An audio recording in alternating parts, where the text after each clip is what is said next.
नमस्कार, जय हिंद, वंदे मातरम। स्वागत है आप सभी का उत्तर प्रदेश के सबसे बड़े न्यूज चैनल में। तो चलिए दोस्तों, अब नजर डालते हैं उत्तर प्रदेश के मुख्य समाचारों के साथ साथ यूपी राज्य की आज की अहम और बड़ी खबरों पर। आज उत्तर प्रदेश के किसानों, गरीब परिवारों, मजदूर भाइयों, बेरोजगार युवाओं और माताओं बहनों के लिए एक बेहद बड़ी और राहत भरी खबर सामने आ रही है। यूपी के अंदर से भ्रष्टाचार, गरीबी, भुखमरी और बिजली पानी की समस्या को खत्म करने के लिए योगी सरकार एक बड़ा और महत्वपूर्ण कदम उठाने जा रही है। इस बार पीएम किसान सम्मान निधि की अगली किस्त कब जारी होगी, इसकी जानकारी भी आपको इसी वीडियो में मिलेगी। साथ ही उत्तर प्रदेश में आज से करीब 15 से 20 नए नियम लागू हो रहे हैं, जिनका असर सीधे आम जनता पर पड़ेगा। इसके अलावा पेट्रोल, डीजल, सोना और चांदी के ताजा रेट क्या हैं, इसकी अपडेट भी हम आपको देंगे। आज के मौसम समाचार पर भी विस्तार से चर्चा होगी। साथ ही यूपी की आज की सभी बड़ी घोषणाओं और अहम खबरों को भी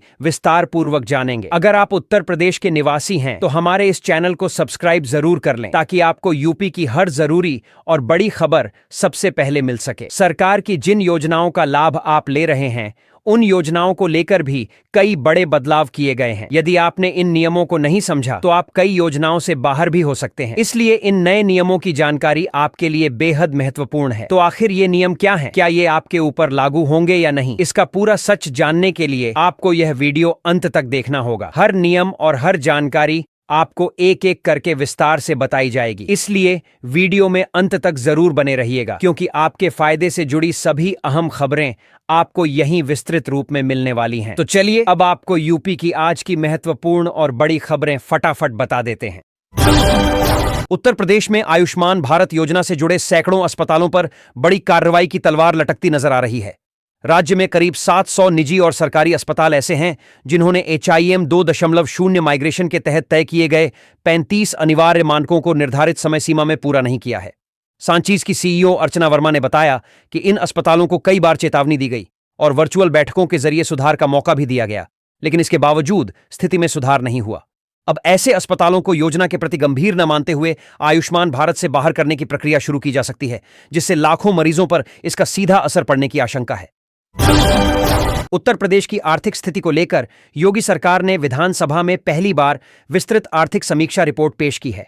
वित्त मंत्री सुरेश खन्ना ने बताया कि पिछले 9 वर्षों में राज्य की अर्थव्यवस्था में रिकॉर्ड बढ़ोतरी दर्ज की गई है और इसका आकार 2.5 गुना से ज्यादा बढ़कर करीब 30,25,000 करोड़ रुपए तक पहुंच गया है।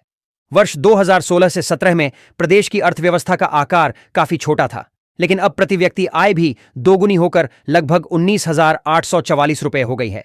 इसके साथ ही देश की कुल अर्थव्यवस्था में उत्तर प्रदेश की हिस्सेदारी बढ़कर 9.1% तक पहुंचने का दावा किया गया है, जिसे सरकार अपनी नीतियों और निवेश माहौल का परिणाम बता रही है। बरेली में करोड़ों की ठगी के मामले में कैनविच कंपनी के मालिक कन्हैया गुलाटी की मुश्किलें लगातार बढ़ती जा रही हैं। बारादरी थाने में उसके खिलाफ 5 और नए मुकदमे दर्ज किए गए हैं, जिसके बाद गुलाटी पर दर्ज मामलों की संख्या 60 से अधिक हो चुकी है।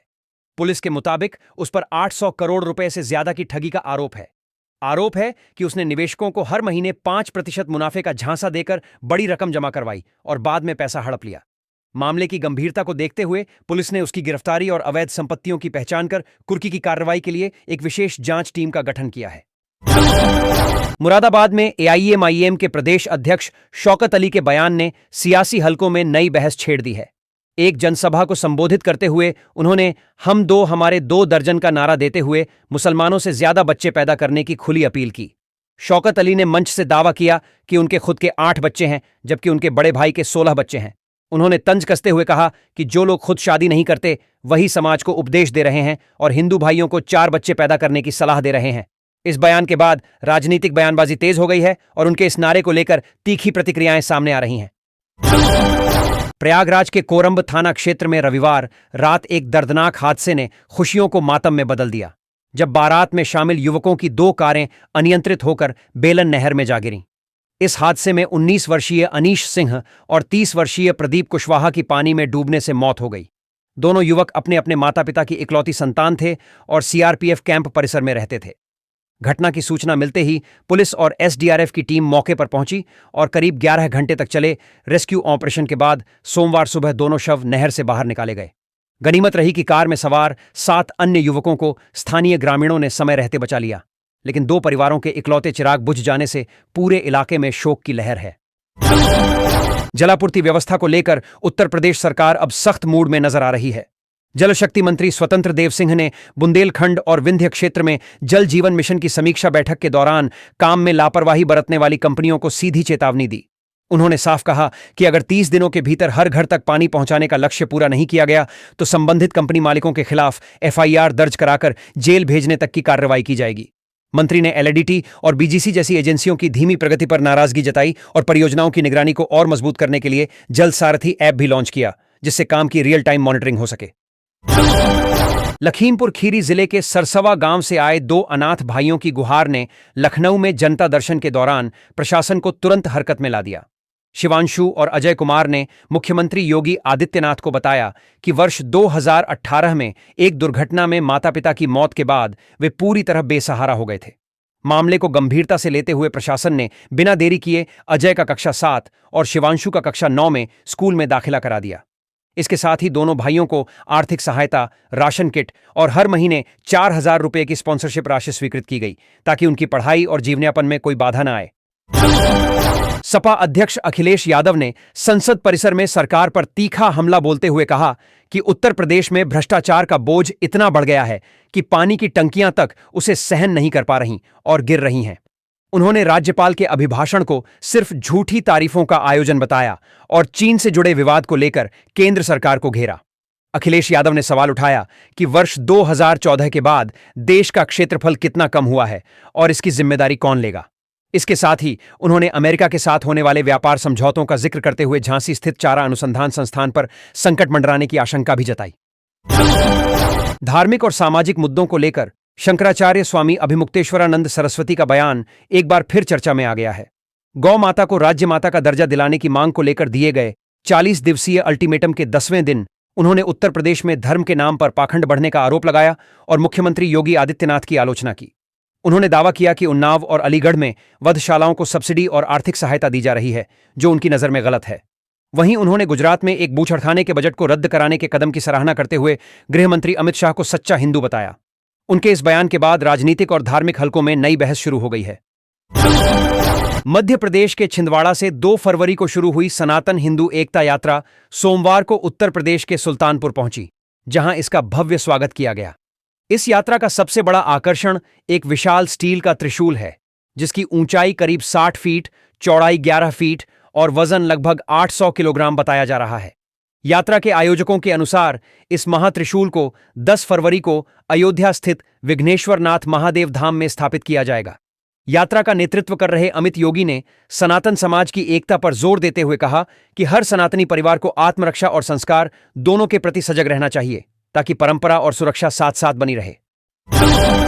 उत्तर प्रदेश के शहरी परिवहन को लेकर योगी सरकार की इकोनॉमिक सर्वे रिपोर्ट में बड़ा ऐलान सामने आया है।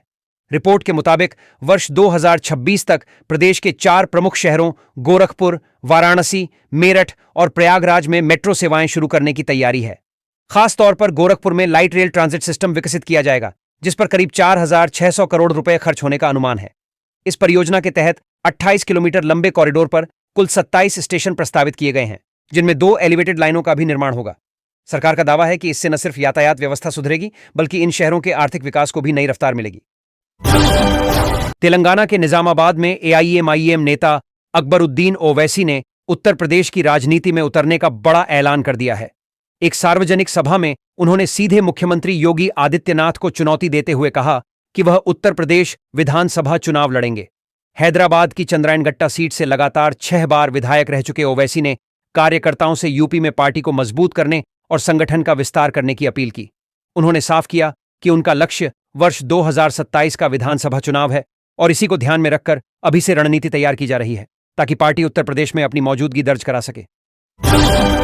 वहीं कानपुर के वीआईपी रोड पर लैम्बोर्गिनी से 3 लोगों को कुचलने के मामले में पुलिस की कार्यप्रणाली सवालों के घेरे में आ गई है। तंबाकू कारोबारी मिश्रा के बेटे शिवम मिश्रा ने रविवार दोपहर तेज रफ्तार लैम्बोर्गिनी कार से लोगों को रौंद दिया था, लेकिन ग्वालटोली थाना पुलिस ने प्रभाव और रसूख के चलते आरोपी का नाम एफआईआर में दर्ज न कर अज्ञात के खिलाफ मुकदमा लिख दिया। जैसे ही मामला सार्वजनिक हुआ और दबाव बढ़ा, पुलिस कमिश्नर ने सख्त रुख अपनाते हुए थाना प्रभारी संतोष गौड़ को तत्काल लाइन हाजिर कर दिया। अब पूरे प्रकरण में पुलिस की भूमिका और आगे की कार्रवाई पर सबकी नजर टिकी हुई है। सीतापुर में आयोजित तपोधाम आश्रम के मूर्ति स्थापना कार्यक्रम के दौरान मुख्यमंत्री योगी आदित्यनाथ ने कड़े शब्दों में एकता का संदेश दिया। उन्होंने कहा कि देश के खिलाफ ताक लगाए बैठा दुश्मन मौका तलाश रहा है और अगर समाज बंट गया तो नुकसान उठाने के लिए तैयार रहना होगा। मुख्यमंत्री ने बांग्लादेश में हिंदुओं की स्थिति का जिक्र करते हुए उनकी सुरक्षा को लेकर चिंता जताई और लोगों से एकजुट रहने की अपील की। इसके साथ ही उन्होंने प्रधानमंत्री नरेंद्र मोदी के 11 वर्षों के कार्यकाल की सराहना करते हुए कहा कि भारत तेजी से आगे बढ़ रहा है और आने वाले समय में दुनिया की तीसरी सबसे बड़ी अर्थव्यवस्था बनेगा। अपने संबोधन में योगी आदित्यनाथ ने मुगलों और अंग्रेजों के दौर में भारतीय संस्कृति को कमजोर करने के प्रयासों का भी उल्लेख किया।